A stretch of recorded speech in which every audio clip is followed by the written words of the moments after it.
Hello. The programme you're about to listen to was first broadcast in February 2014 on the BBC Learning English website. For more English language learning programmes and podcasts, search for BBC Learning English. This is 6 Minute English from bbclearningenglish.com.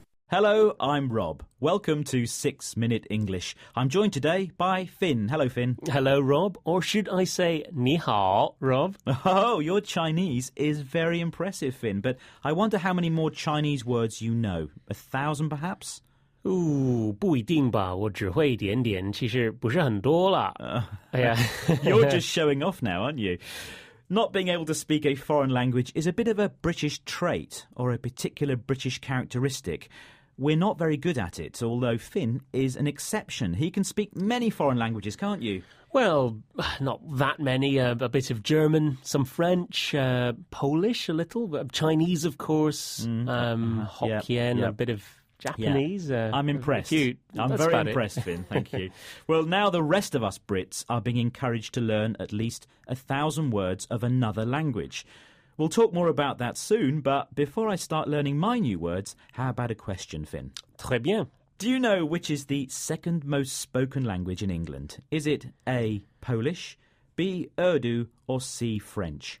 I think I know this one, Rob. I'm going to say A, Polish. OK, well, as always, I'll let you know the answer at the end of the programme. So, as I mentioned, the British are generally considered to be lazy linguists. They just don't bother to learn another language. I guess the main reason is that when British people travel around the world, they find that English is spoken almost everywhere, so they get by. They survive on just using their native language. And I think in the past, the education system was to blame. Learning a foreign language was not compulsory. It didn't have to be studied.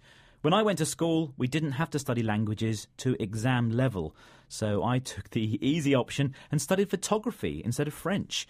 But of course I regret it now. But that wasn't the same for you, was it, Finn? Well, at first I didn't really like it, but, you know, I love words, and then one day I discovered the Chinese language and I thought, wow, this is fascinating, and it's a key to a whole new culture. Well, recently a campaign was launched for those of us who didn't share your enthusiasm or have the opportunity to learn another language. The 1,000 Words campaign is encouraging everyone in the UK to learn at least 1,000 words of another language. It hopes to help Britain increase international trade. And the group says that a vocabulary of 1,000 words would allow a speaker to hold a simple conversation. Well, sounds like a good idea. Ah, see. Well, let's hear from the former England footballer and TV presenter Gary Lineker, who's supporting the campaign. Can you hear what 3 things he says learning another language gives you? I think it gives you self-satisfaction and self-esteem if you can speak another language when you're travelling. I think it also gives you an edge in a lot of different areas in the workplace, not just football. So Gary Lineker says there are 3 things it gives you. It gives you self-satisfaction, firstly. He means you feel good about learning a new skill, but it can have a negative meaning, self-satisfaction, that you're smug or pleased with yourself. Yes. I don't think he means that here, though. Yes. He also says it improves self-esteem, so you feel good about yourself and it boosts your confidence. Imagine going on holiday to Spain and being able to converse with or speak to the locals. Feels good. And he also mentioned the economic benefits of speaking another language. It gives you the edge in the workplace. That means it gives you an advantage, especially if you're dealing with foreign companies. And it also shows politeness and respect for other people by showing that you've made an effort. It's something another footballer, Gareth Bale, has tried to do. Last year, he signed for Real Madrid, so he tried to master, or to be very good at, speaking Spanish so he could talk to his fans. This is how he got on.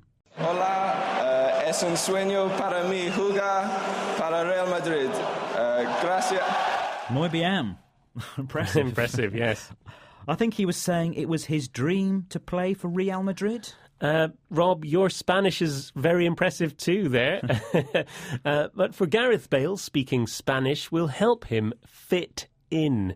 Perhaps make him more accepted by his teammates and his fans.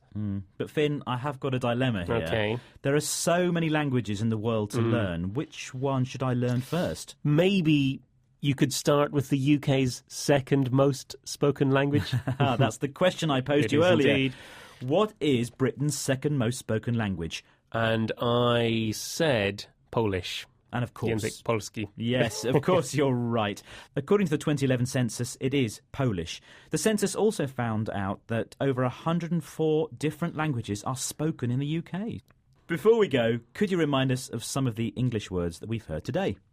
Yes, we heard trait, linguists, native language, to get by, compulsory, self-esteem, to converse with, to give you the edge, to master, to fit in. Dankeschön, Finn. Ja, bitteschön. Yeah.